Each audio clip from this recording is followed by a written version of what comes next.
Hello, everyone, and welcome to another edition of the Forex Technical Market Update for Monday, June 29th, 2015.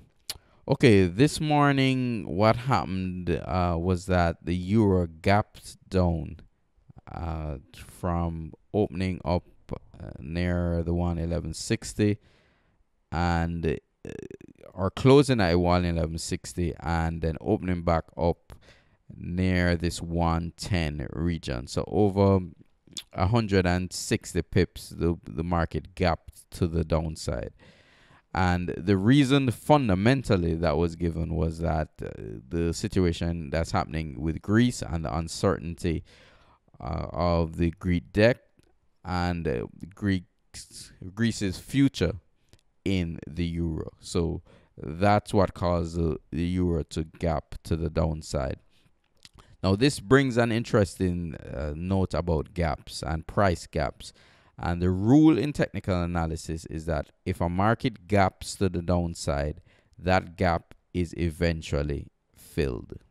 This doesn't always happen, and I don't want anyone sending me an email or calling in and say Beyond said that this always happens, and that's a rule. I can tell you what is supposed to happen and what happens most of the time, but what happens is that the rule is that the gap is normally filled. So what does that mean? It means that when the price is open up at this level, the market will then rally back up and fill this gap. This is the gap here, this price gap here. And the market will then fill that gap.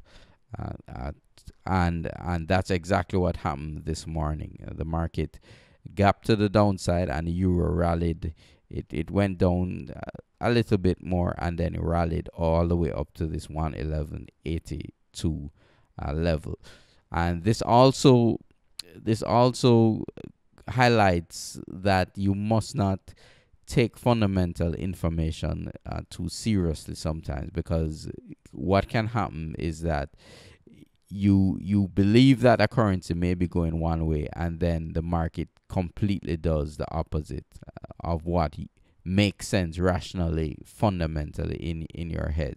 So that is something that you definitely need to keep in mind when you are trading.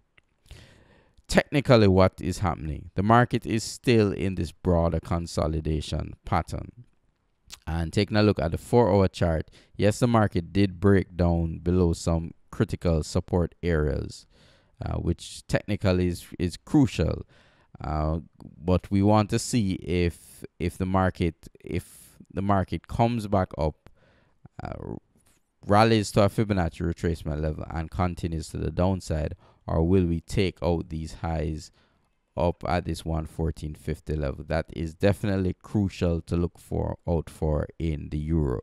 And based on technical analysis and the technical picture, this market can go either way. It's not looking like it will go one way over the other. It can literally go either way for the euro. Now, the British pound also gapped slightly to the downside. Let's look at the 50-minute chart. In that the market opened up, gapped down to the S3 for the day, and is now rallying up. So the gap down was to 156.60, and the market is currently at 157.81 as of this recording, and the market is rallying nicely. Support in the British pound is currently at this double bottom, as you can see, bottom 1, bottom 2. So we have very strong support in this 156.50 area with the British pound, and resistance is at this old high near the 159.45 area. So those are the critical levels to look forward for in the British pound. If the market does take out this 159 level, we could see a rally up to 162. So that's something to keep in mind. Looking at the British pound versus Japanese yen, this market also gapped to the downside. As you can see, the market closed at 195 and gap down to 191. The low on that was 191.50, quite a large gap, and the market is now attempting to fill this gap. So we'll update this situation probably tomorrow to see if the market has actually filled the gap and followed the rule, or the market has or the market starts to decline, which can happen with a gap situation. Taking a look at the Japanese yen itself, has been quite strong on the day. The market moved down to the 50% retracement level of the move from 118.50, up to this 126 level. That's a move here, and we are currently at this 50% Fibonacci retracement, which has been offering some good support around this 122.52 down to 122.20. So if the market closes below this level, that could open up the 618 retracement level of 121.34 with the Japanese yen. Looking at the support in the Australian dollar that we've been speaking about for the last couple of weeks, the market came down and tested that area of support. You can see here the market tested this 75 level area of support and is rallying slightly. Taking a look on the broader picture, this is a daily chart. You can see the support levels here, depicted by this line here. These are critical support levels in the Australian dollar. And when we speak about Australian dollar, it's good to always look at the gold market. And gold is struggling to rally today. This morning, gold gapped to the upside. This is another price gap in gold, and the market did what? It came back down and filled this gap. So most of the currencies that gap to the upside already have filled the gap.